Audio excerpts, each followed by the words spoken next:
Caros amigos, companheiros de ideal espírita, boa noite. Que Deus, o nosso Pai, continue a nos envolver e a nos manter em sua doce paz.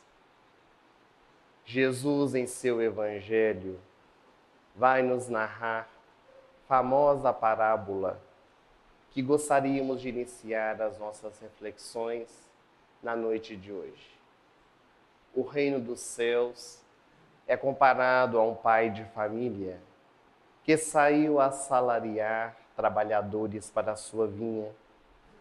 E ao sair pela manhã, à primeira hora, ao encontrar na praça com alguns homens que ali se encontravam, ele pôde convidá-los para trabalhar na sua vinha.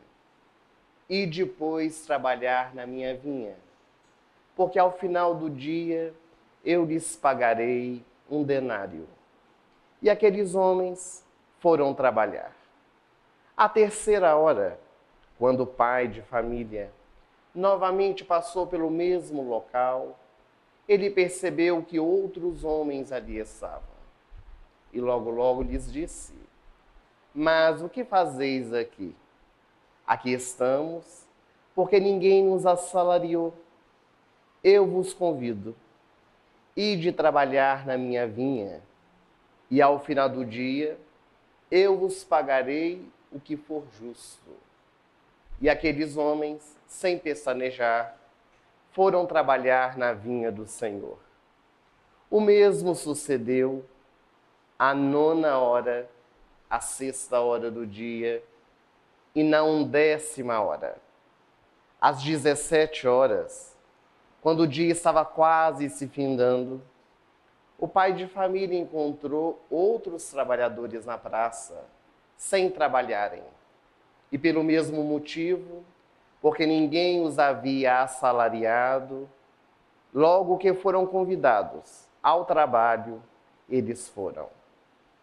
Quando terminou a jornada de trabalho, o pai de família chamou o seu capataz e lhe disse: agora, chamai todos os trabalhadores e começai a pagar dos últimos para os primeiros. O capataz reuniu no grande pátio da propriedade todos os trabalhadores. Chamou aqueles que haviam chegado à 10ª hora e lhes pagou um denário. Chamou os que chegaram à 9ª, à 6ª, à 3ª hora, e cada um deles percebeu o salário de um denário. Os que haviam chegado à primeira hora de trabalho ficaram aguardando a sua vez, certos de que naturalmente receberiam mais. Afinal de contas, trabalharam durante todo o dia. Quando então o capataz lhes chamou para pagar, deu-lhes também um denário. Logo eles se revoltaram. Desejaram falar com o pai de família. Quando o dono da propriedade veio falar com os trabalhadores, logo eles reivindicaram: mas, Senhor, nós chegamos aqui desde a primeira hora do dia, estamos trabalhando a sol a pino. Esses que chegaram depois de nós receberão o mesmo valor. E o pai de família e senhor das propriedades, olhando para aqueles trabalhadores, não lhes disse: eu não combinei convosco um denário? Aí está o valor combinado.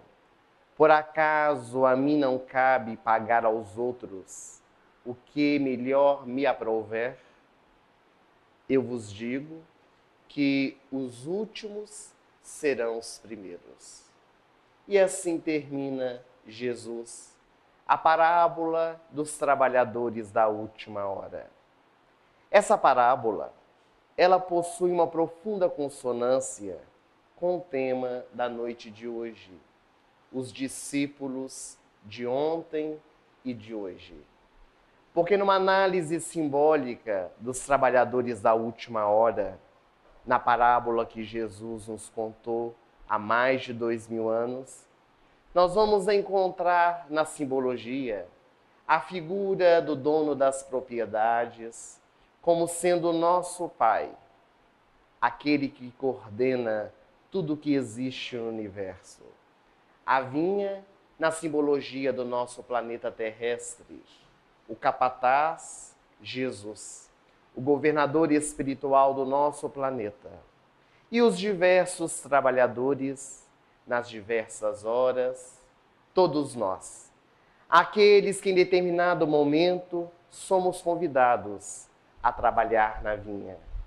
Desde os primórdios dos tempos, desde que o homem foi criado, Jesus, que está na coordenação do nosso planeta, tem assalariado, tem convidado diversos trabalhadores para a vinha do Senhor. Tem disponibilizado oportunidades para que cada um ao seu tempo possa esforçar-se por dar e oferecer o melhor na vinha do Senhor. É assim que nós vamos encontrar nas grandes civilizações do passado discípulos da seara do Senhor. Homens e mulheres que vieram na terra para reacender nas nossas mentes e nos nossos corações a mensagem divina, já que é dentro da nossa consciência que está esculpida a lei, conforme o Livro dos Espíritos, na sua questão 621. Vamos notar no solo da Índia as figuras de Krishna e de Buda, figuras milenares que puderam trazer à humanidade o roteiro seguro para que cada um pudesse encontrar a sua própria iluminação. Krishna e Buda puderam nos falar a respeito da imortalidade da alma, da reencarnação, da mediunidade, da lei de causa e efeito. Tantos princípios que fazem parte das leis que coordenam as nossas vidas. No solo egípcio, nós vamos encontrar os sacerdotes, que desde aquele tempo pôde nos trazer as realidades transcendentais da vida após a morte. Bem mais tarde, quando os egiptólogos fizeram as escavações e descobriram nas pirâmides de Quéopis, Quefre e Miquerinos, aquelas inscrições que falavam a respeito destes princípios, puderam legar para a humanidade o livro sagrado, o livro egípcio dos mortos, que falam da vida após a morte. Na Grécia Antiga, os grandes pensadores, os grandes filósofos, como Sócrates, Platão, Aristóteles, Pitágoras, homens que puderam modificar o pensamento de toda uma época, falando da realidade transcendental do ser. Mas foi nas terras da Galileia, há 2000 anos atrás, um pouco mais, que uma figura incomum iria surgir para modificar a estrutura do nosso planeta terrestre, inaugurando uma nova era. Jesus, ele desce dos páramos da luz para conviver conosco nas trevas da ignorância. Ele vai nos trazer o roteiro seguro para a nossa caminhada, porque vai assambarcar todos os mestres da antiguidade. Ele vai reunir na proposta do seu evangelho todas aquelas diretrizes que já haviam sido trazidas por outros mestres da humanidade. Na sua hora determinada, Jesus veio e nos trouxe o roteiro, tornou-se o modelo e guia para todos nós. E contou com aqueles que seriam os discípulos do ontem, aqueles que estariam ao seu lado desde a primeira hora para o trabalho de divulgação das boas novas de alegria. Narra-nos a Bíblia Sagrada que foi numa bela manhã de sol, junto ao mar da Galileia, também chamado Mar do Tiberíades, lago de Cafarnaum, que Jesus, andando de pés descalços à beira da praia, encontrou-se com 2 homens pescadores. Eles já voltavam do trabalho que ocorreu durante toda a madrugada. E ao vê-los recolhendo as redes do mar, separando os peixes pequenos dos grandes, os sadios dos doentes, Jesus disse para eles: hoje eu vos convido para que não sejais mais pescadores de peixes, mas pescadores de homens. E aqueles 2 homens deixaram ali as suas redes, pularam do barco e vieram ao encontro de Jesus. Simão Barjonas, que estava ao lado do mestre, pôde ver as mãos de Jesus sobre os seus ombros, lhe dizendo: tu, Simão Barjonas, a partir de hoje será chamado Cefas, que quer dizer pedra, e sobre a tua pedra eu edificarei a minha igreja. A partir daquele dia, Simão Barjonas começou a ser chamado Simão Pedro. E os 2 primeiros discípulos foram convidados a engrossar as fileiras junto de Jesus. Naquela mesma manhã, um pouco mais à frente, Jesus, acompanhado de André e Simão, os 2 irmãos, encontraram-se com 2 jovens, também irmãos, que trabalhavam junto com o pai Zebedeu. Eles também chegavam da pesca durante a madrugada. E Jesus, sorrindo para eles, lhes disse: desejais participar comigo das boas novas de alegria? E os 2 jovens que foram chamados por Jesus, filhos do trovão, por causa da virilidade, pularam do barco. Contam-se as tradições espirituais que João, o mais novo, ajoelhou-se aos pés de Jesus. Tinha apenas 16 anos de idade, quando convidado pelo mestre. E Tiago, que entrou para a história com o nome de Tiago Maior por causa da sua estatura, colocou a cabeça nos ombros do mestre, formando ali a família espiritual. A partir dos 4 discípulos, eis que Jesus inicia a sua jornada de trabalho, participando das bodas de Caná, quando transforma a água em vinho. A notícia se espalha pela Galileia, a região mais pobre de Israel. E nas viagens que realiza, eis que Jesus vai cruzando o seu caminho com outros seguidores: Filipe, Bartolomeu, Tomé, Mateus, Tiago Menor, Judas Tadeu, Simão Zelote. Todos eles foram sendo convidados a estarem ao lado de Jesus, recebendo o cognome de apóstolos. Aqueles que eram os primeiros discípulos tornaram-se então os 12 apóstolos de Jesus. É preciso nós fazermos uma diferença para compreendermos a convivência desses homens com Jesus. A palavra discípulo, ela significa aluno, vem do latim, aquele que escolhe o mestre. A palavra apóstolo, ela vem do grego e significa embaixador, aquele que é escolhido. Portanto, nós vamos compreender que todos os apóstolos de Jesus foram também os seus discípulos, mas nem todos os seus discípulos foram apóstolos. E esses 12 homens, eles conviveram com Jesus durante 3 anos e meio, bebendo daquela fonte inesgotável de amor e de sabedoria, para mais tarde, depois da crucificação, nos 50 dias após, quando Jesus convive com eles em espírito, dando-lhes as últimas informações, culminando no Ide e Pregai, o sermão de Pentecostes, quando Jesus aparece aos 500 da Galileia e, abrindo a sua boca, traz um dos mais belos sermões, que depois do Sermão da Montanha é o roteiro para todos nós. Ide e pregai, levai a minha mensagem a todos os povos e onde se fizer necessário.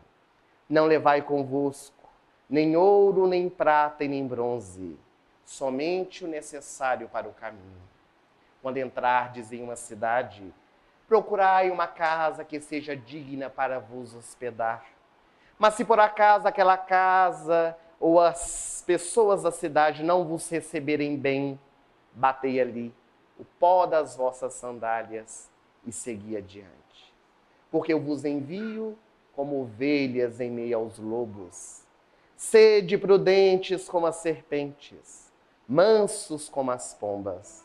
Os homens vos perseguirão, vos açoitarão, por mim e por minha causa. Mas aquele que perseverar até o fim, este sim será salvo. E a partir daí, eis que os discípulos de Jesus e também apóstolos começaram o trabalho de levar a mensagem onde nunca antes o povo havia escutado falar sobre as boas novas de alegria. Simão Pedro fundou a Casa do Caminho, a primeira instituição cristã da história da humanidade.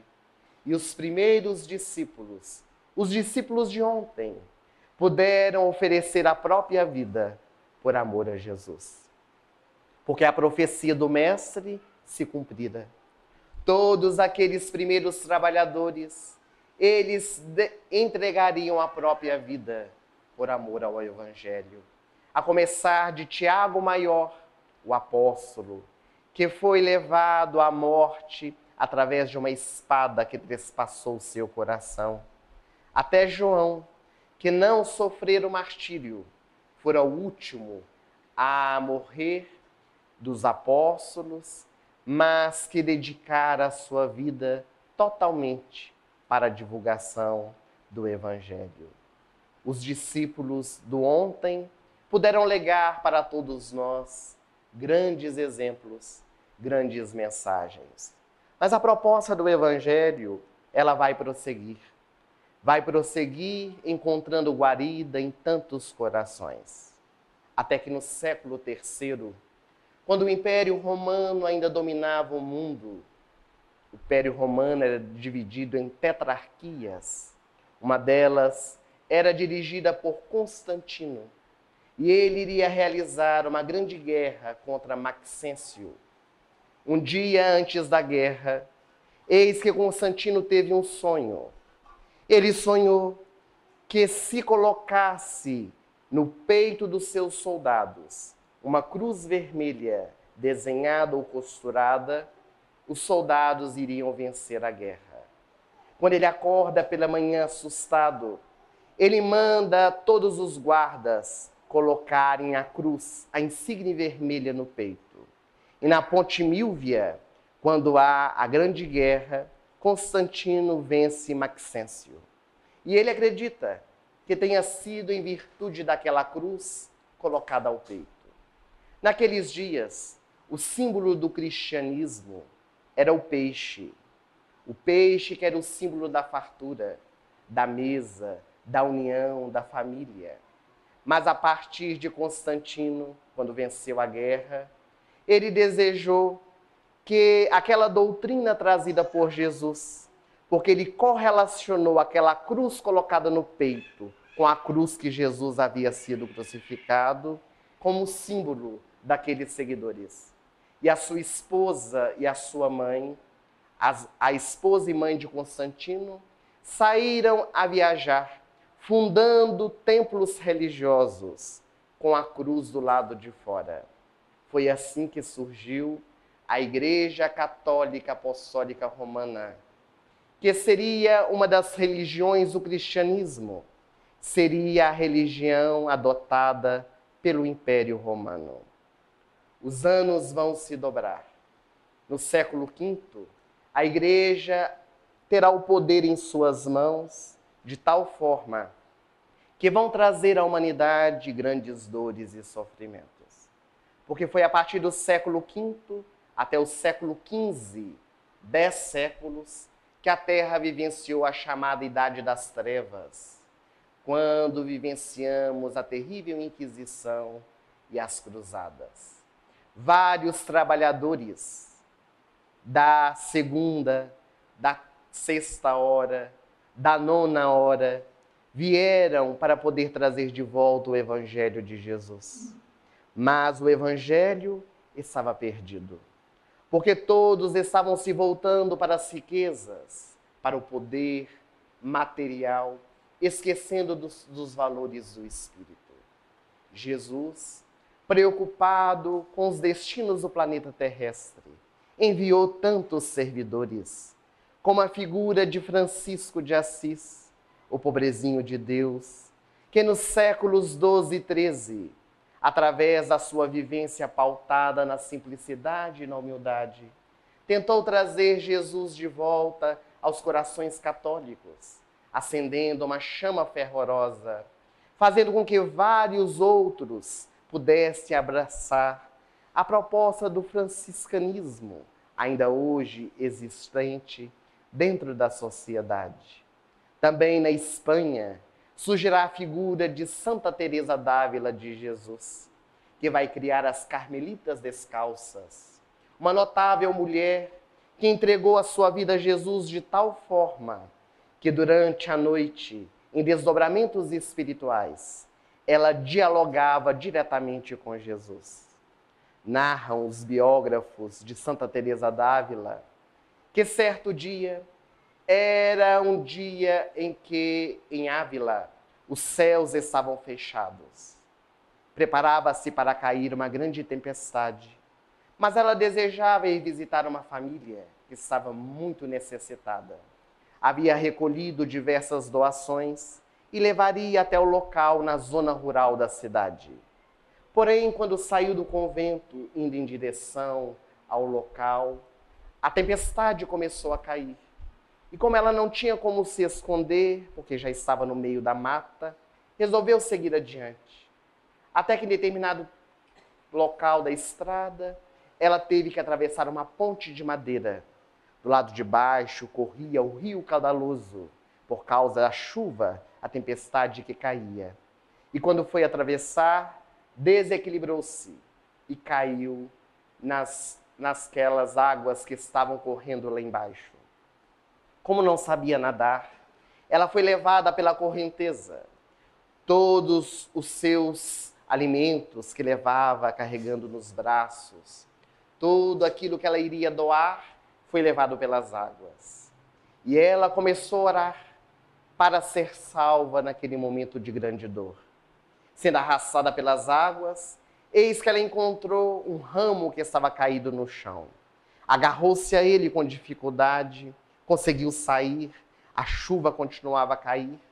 Ela deitou-se então na relva verde que estava do lado de fora, na beira do rio, suspirou aliviada porque estava salva, e ela escutou uma voz por ela tão conhecida.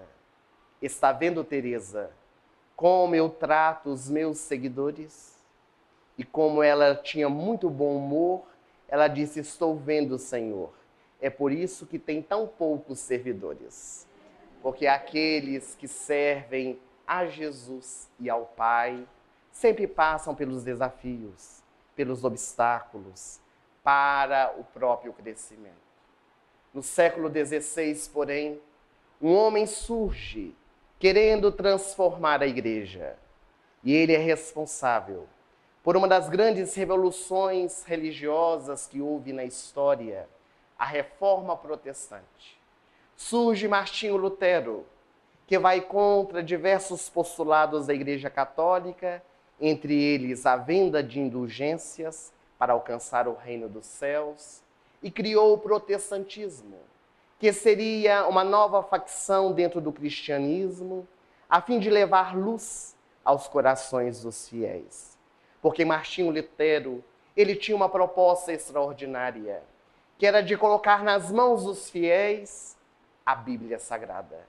Porque até aquele momento, o Novo Testamento, também a Bíblia no seu Antigo Testamento, podia ser manuseado apenas pelos sacerdotes, os homens preparados para levar a mensagem de Jesus. E Martinho Lutero desejava que a Bíblia fosse vulgarizada, fosse colocada nas mãos de todos, já que era o nosso modelo e guia. E foi por causa de Martinho Lutero que hoje os nossos irmãos evangélicos ainda trazem o legado daquele século XVI. Porque no nosso movimento cristão, os evangélicos são aqueles que têm maior contato com a Bíblia, sabem manuseá-la. Já participamos para conhecimento próprio de diversos cultos evangélicos, onde nós vemos o pastor dizendo Efésios 4:2, e as pessoas consultam na Bíblia o versículo. João 4:5, as pessoas manuseando já encontram João 4:5.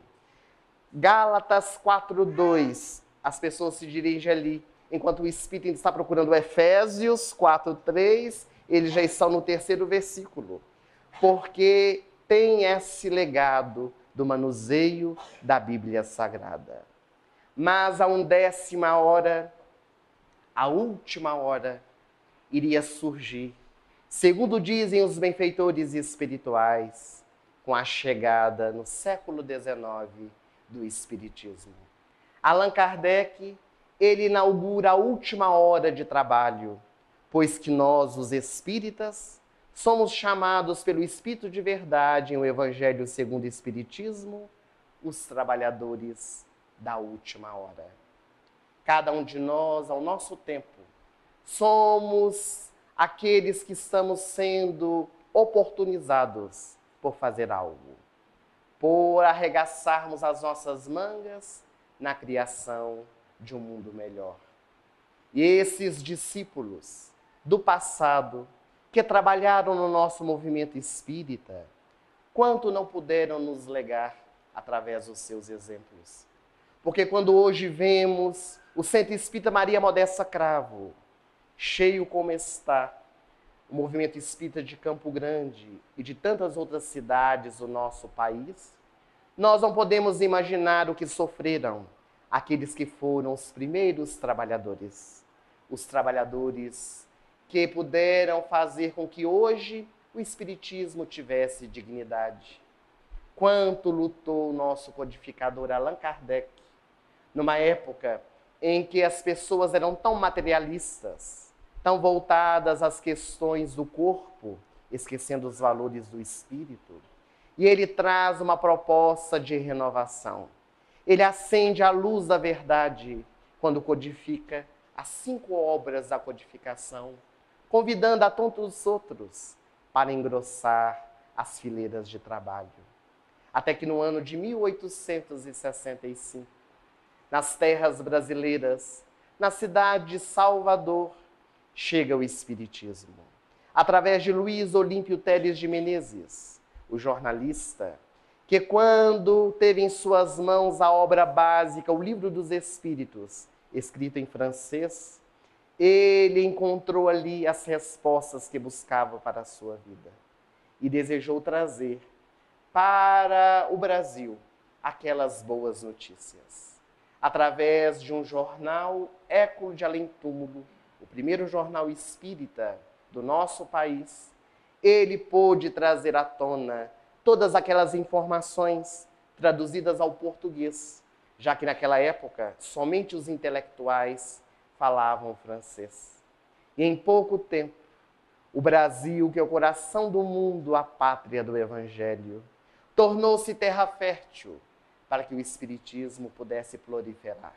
Chegou o estado da Guanabara, hoje o estado do Rio de Janeiro, quando tantos trabalhadores abraçaram aquela proposta, entre eles a figura inovidável de Adolfo Bezerra de Menezes Cavalcante, Antônio Luiz Saião e tantos outros, que puderam despontar nessa hora de trabalho, fazendo aquilo que eram convidados a realizar.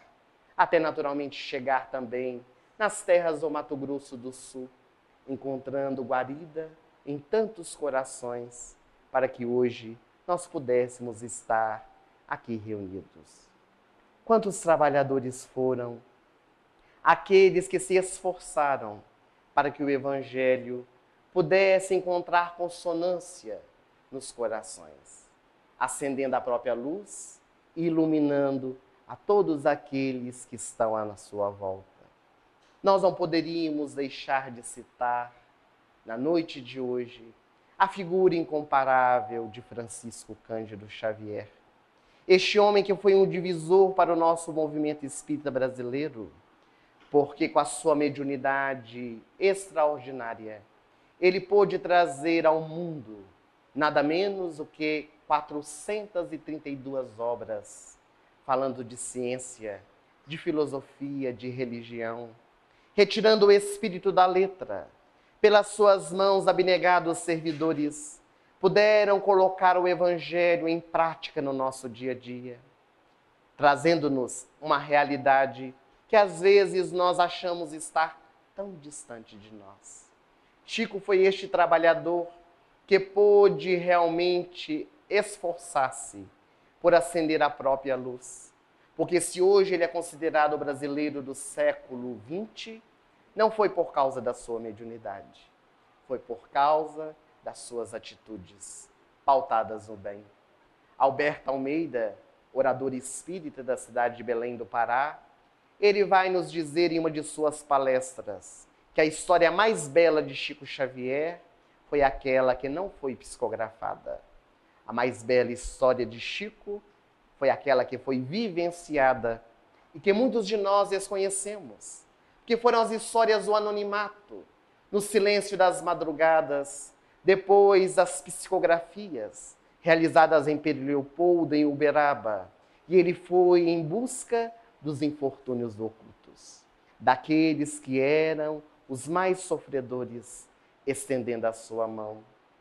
Na cidade de Uberlândia, Uberaba, a figura de Maria Modesta Cravo, essa mulher que legou para a humanidade tantos exemplos. Ela que era uma dama da sociedade católica, numa época em que os católicos nas igrejas das cidades do interior mineiros tinha o banco com o nome da família para poder se assentar.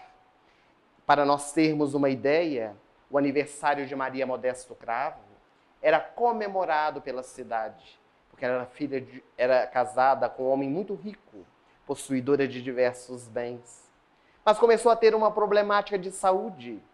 Todo o metal que tocava, ela tinha choques terríveis. Como era muito rica, visitou os melhores especialistas daquela época e nenhum deles conseguiu encontrar a sua problemática. Porque não era este choque que nós tomamos com a eletrostática, quando encostamos na porta do carro, ou então no metal de uma escada. Era qualquer metal que ela tocasse. E foi ali na sua cidade que ela conheceu o médico psiquiatra espírita, o doutor Inácio Ferreira, que disse para ela: o seu problema é de fácil solução. Tu tens compromisso com a mediunidade. E ela então perguntou: e o que é a mediunidade? Ele deu-lhe de presente o livro dos médiuns. Leia e tu saberás. E ela deixou a cadeira cativa da Igreja Católica para frequentar a modesta casa espírita da sua cidade. Foi rechaçada pela sociedade. Os amigos, a família viraram as costas para ela, de tal forma que no dia do seu aniversário, quando era lembrada por muitos, nenhum telefonema, nenhum presente. Ninguém lhe trouxera absolutamente nada. Já ao final do dia, alguém tocou a campainha. E quando ela foi atender, era um meninote, que trazia nas suas mãos um embrulho muito bem decorado, um cartão por sobre o embrulho. E ele dizia para Dona Maria: foi fulana de tal quem te enviou esse presente. Ela ficou tão feliz. Era uma amiga que há muito tempo ela não via, desde quando abraçaram o espiritismo. Pegou a caixa que estava pesada, trouxe e colocou sobre a mesa, pagou o menino, dando-lhe uma gorjeta, e ele se foi. Quando ela abriu o cartão, ficou emocionada, porque no cartão a amiga lhe dizia: Maria Modesto, feliz aniversário. Eu te envio o presente que você merece. Dentro dele você encontrará o que mereces. Assinado fulana de tal. Quando ela abriu a caixa, dentro dela havia um vaso de porcelana inglesa, muito bem talhado, com uma tampa bordada por cima. Quando ela tirou o vaso, sentiu que estava bem pesado. E ao abrir, dentro do vaso, havia dejetos humanos. Quando ela olhou, ela teve compaixão da sua amiga. Teve compaixão e silenciou. Meses depois, o aniversário da sua amiga chegou. Como ela era uma dama da sociedade, naturalmente tinha que retribuir o presente. E resolveu retribuir. Enviou para a amiga o presente que ela merecia. Enviou junto do presente um cartão que dizia o seguinte: fulana de tal, feliz aniversário. Eu estou devolvendo o vaso de porcelana que você me enviou, porque este é um presente muito caro e eu não mereço. Mas o conteúdo dele, que eu merecia, eu coloquei nas hastes de uma roseira e estou enviando para você os frutos que dela recebi. E enviou uma corbelha de rosas perfumadas para a amiga. Quem é que ficou bem? Dona Maria Modesto Cravo, que estava bem com a sua própria consciência, ou a amiga, que depois veio à casa espírita para receber passes, porque ficou atormentada, precisando da ajuda da companheira que ela mesma havia atacado. Esses são os discípulos de ontem, que nos legam tantos exemplos. Mas se nós formos meditar nos dias da atualidade, quantos são os discípulos do agora? Discípulos que nós conhecemos, que estão ao nosso lado, trabalhadores da seara bendita, em todos os campos da sociedade, que têm se esforçado por acender uma luz nas trevas da ignorância. No seio da Igreja Católica Apostólica Romana, nós vamos encontrar a figura incomparável do Papa Francisco. Este homem incomum, que tem levado a mensagem de Jesus pela simplicidade. Não foi por outro motivo que anotou o nome de Francisco para ser o Papa. Quando esteve aqui no Brasil pela primeira vez, na primeira entrevista pública que deu, ele disse: não trago nem ouro e nem prata, mas o que eu tenho eu vos dou, o Evangelho de Jesus. Ele tem modificado os postulados da igreja, tem trazido de volta Jesus para os corações. Aqui no Brasil, nós temos a figura do padre Fábio de Mello, este homem que, através da música, e mal compreendido pela Igreja Católica, tem visitado tantas cidades do nosso país para acender a chama do Evangelho nos corações, convidando a tantos para que possam se soerguer e prosseguir. Temos a figura da irmã Aíla Pinheiro, que já esteve aqui em Campo Grande, inclusive nessa casa, realizando palestras.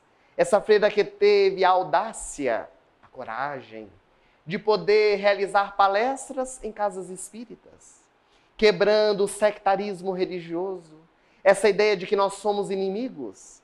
Todos nós trabalhamos pela mesma proposta do Evangelho, de iluminar, embora muitas vezes com algumas diferenças de opiniões, mas o caminho é o mesmo, que leva à redenção. No seio do protestantismo, embora não pareça, quantos são os trabalhadores, pastores dignos e honestos, que têm trazido aos fiéis da igreja a notícia da Boa Nova, têm realizado tantas transformações que muitas vezes outras religiões não conseguem, têm arrancado pessoas da prostituição, das drogas, sejam aquelas aceitas na sociedade ou aquelas que são as drogas ilícitas, mas têm acendido tantas luzes. Em Belo Horizonte, a cidade onde residimos, nós conhecemos o grupo da Igreja Batista da Lagoinha, o Diante do Trono, que através da sua pastora, Ana Paula Valadão, tem levado para o mundo, não apenas no Brasil, a mensagem confortadora do Evangelho e realizado um trabalho salvando vidas na Índia, uma região onde as meninas são vendidas pelos seus pais para se tornarem prostitutas. E a Igreja Batista da Lagoinha compra essas meninas dos pais para levar à instituição, onde criam aquelas jovens para se tornar mulheres de bem, mulheres cristãs, futuras divulgadoras da mensagem no solo indiano. Mas também no Espiritismo. Quantos trabalhadores? Nos dias de hoje, a figura de Divaldo Pereira Franco, este homem com 88 anos de idade, que está ainda viajando pelo mundo, onde nunca antes o Espiritismo foi levado, em terras de muçulmanos, como na Turquia, ele falou sobre o Espiritismo. E nas nossas cidades, todos nós que aqui nos encontramos, devemos conhecer alguém da nossa intimidade, que tem tentado acender uma chama do amor, tem tentado transformar o mundo que está à sua volta. Este mundo que muitos de nós achamos estar perdido. Mas a verdade, Joana de Ângeles nos diz que nunca houve tanto amor. Que a Terra, que está passando por esse momento de grande transição, onde a violência graceja, a drogadição, a sexolatria, mas onde também a humanidade tem acendido a chama da fraternidade, da solidariedade, do amor. Tem criaturas trabalhado em favor da paz, acendidas virtudes dentro do próprio coração. E quando nós vamos fazendo essa diferença, vamos transformando o nosso entorno, vamos iluminando aqueles que estão conosco na jornada. Mas se nós acreditamos, para finalizar o nosso encontro dessa noite, que os discípulos de ontem e os de hoje são somente essas figuras que nós conhecemos dentro da sociedade relevantes, homens e mulheres que são espíritos abnegados, alguns deles já iluminados, que entregaram totalmente a sua vida a Jesus, nós também vamos encontrar aqueles do anonimato, que ninguém conhece, ou que está apenas divulgado entre poucos que têm realizado um trabalho para poder salvar vidas, fazendo a diferença do mundo. Gostaríamos de narrar uma história real que aconteceu em Los Angeles, quando uma mãe encontrava-se dentro da UTI infantil. O seu pequenino filho, chamado Bill, de 10 anos de idade, estava morrendo. Ele estava com leucemia.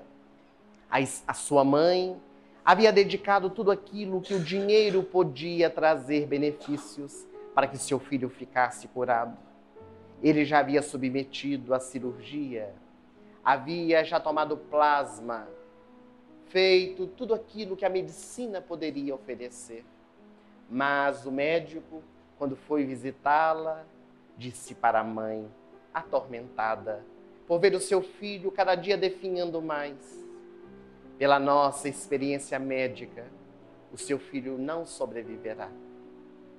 Ele deve viver, pela minha experiência, no máximo até quarta-feira. Era uma sexta-feira. Aquela mãe não conteve as suas lágrimas. Debruçou-se sobre a criança deitada sobre a cama e chorou amargamente. O médico saiu para que a mãe vivenciasse a sua dor, quando ela sentiu uma mão que percorria os seus cabelos. E quando levanta a cabeça, era o seu filho, Bill, que naquela modorra, meio acordado, meio dormindo, disse a ela: mamãe, eu estou morrendo. Que dizer para uma criança de 10 anos que pergunta aos seus pais: eu estou morrendo? Só Deus o sabe, meu filho. Mamãe, eu estou morrendo. Está, meu filho. E vai demorar muito?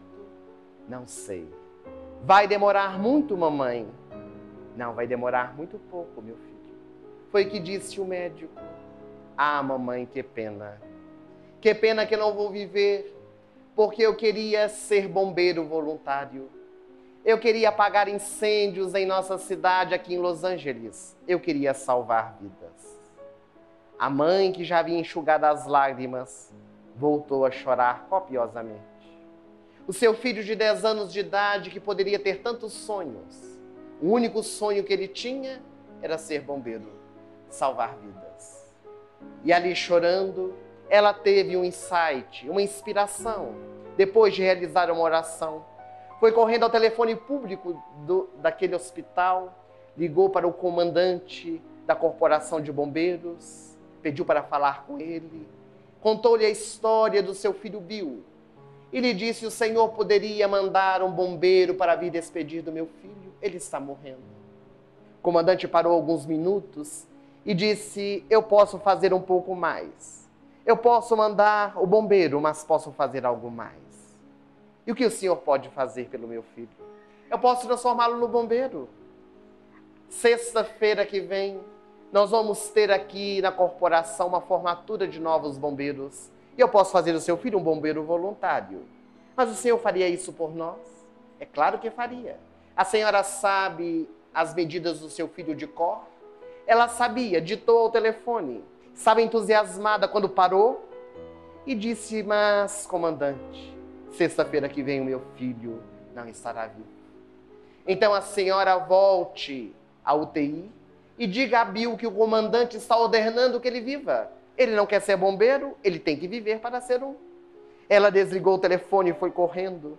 Chegou no quarto: Bill. Ele arregalou os olhos, assustado. Você quer ser bombeiro?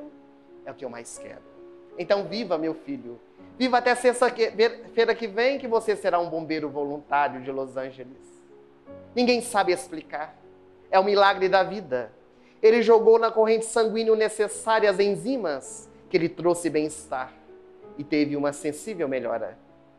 Na sexta-feira seguinte, pela manhã, recebeu o seu uniforme. A mãe vestiu. Logo depois do almoço, uma ambulância com o enfermeiro iria acompanhar a mãe. Ele continuaria tomando plasma, não poderia desligar o soro e foi levado à sala da corporação. Estava superlotado. Os bombeiros queriam se formar as suas famílias. Bill entrou na cadeira de rodas, foi colocado à frente. O comandante o chamou para encear a bandeira dos Estados Unidos enquanto tocava o hino nacional. Todos estavam emocionados. O comandante fez o discurso daquele dia, homenageou Bill e convidou os bombeiros para fazerem o juramento. A mão direita esticada, e quando ele olhou, lá estava o bombeiro Bill assentado na sua cadeira de rodas, com a mão direita distendida, fazendo o juramento que dizia, entre tantas coisas: eu serei capaz de dar a minha vida para salvar a vida de alguém. Terminada o evento, todos vieram cumprimentar Bill. Eles já estavam indo embora. O comandante levava a cadeira de rodas quando uma sirene começou a tocar dentro daquela corporação. Ele pediu que aguardasse. Foi à sala de comando e voltou correndo, dizendo ao bombeiro Bill: bombeiros não descansam, bombeiros apagam incêndios.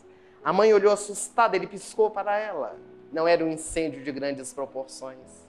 E disse: quer ir comigo apagar o incêndio? Bill arregalou os olhos, dizendo que sim. O enfermeiro desligou o plasma. O comandante pegou o menino no colo, subiu na boleia da viatura. E pelas ruas da cidade estava aberta a viatura. Era Bill vivenciando o seu dia de bombeiro. Ao chegarem no local, outros bombeiros apagaram o incêndio. E quando havia a última chama, o comandante, com Bill no colo, subiu a escada Magiros. Segura aqui, bombeiro, a gomeira e apague o incêndio. As mãos de Bill em cima das mãos do comandante puderam apagar a última chama. E ele voltou para o hospital realizado. Mas aqueles momentos em que o plasma foi desligado, a condição de saúde de Bill piorou. E 3 dias depois, a mãe ao telefone chorando: comandante, o meu filho está morrendo. Agora o senhor pode mandar um bombeiro para despedir-se dele? Posso, mas eu posso fazer muito mais. Mas o senhor já fez tanto, o que mais pode fazer? Eu posso ir junto. E avise no hospital, porque daqui a 3 minutos nós chegaremos com as ambulâncias abertas. Mas não é para apagar incêndios, é para despedir do nosso bombeiro voluntário. Ela informou qual quarto ele estava: no 6º andar, 3ª janela. Abriu a janela da UTI e pela janela desceram 8 soldados, 8 bombeiros, entre eles o comandante. Fizeram uma meia-lua, Bill no colo da sua mãe, um tanto assustado, e o comandante, de frente a Bill, lhe disse: bombeiro Bill, eu te ordeno, morra em paz. Tu cumpriste a sua missão aqui na terra, agora vá para o outro lado da vida apagar incêndios, junto do nosso bombeiro maior, que é Deus. Ele deu o último suspiro nos braços da mãe, enquanto o bombeiro corneteiro tocava silêncio. E todos puderam orar em favor de Bill, que regressava à pátria espiritual. Todos nós podemos fazer um pouco mais. Jesus nos disse isso. Se alguém pedir para andar 1000 passos, andai 2000 com ele.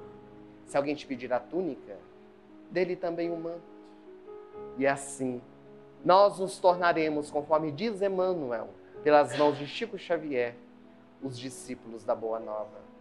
Todos nós, cristãos, somos os discípulos da Boa Nova, servidores de Jesus, para acender no nosso coração a chama. Gostaríamos de agradecer o carinho e a presença de todos vocês. Agradecer especialmente a Lúcia, que se encontra hoje conosco, representante da Federação Espírita do Mato Grosso do Sul. E a todos vocês que vieram de outras casas para estar conosco nessa noite, nosso muito obrigado.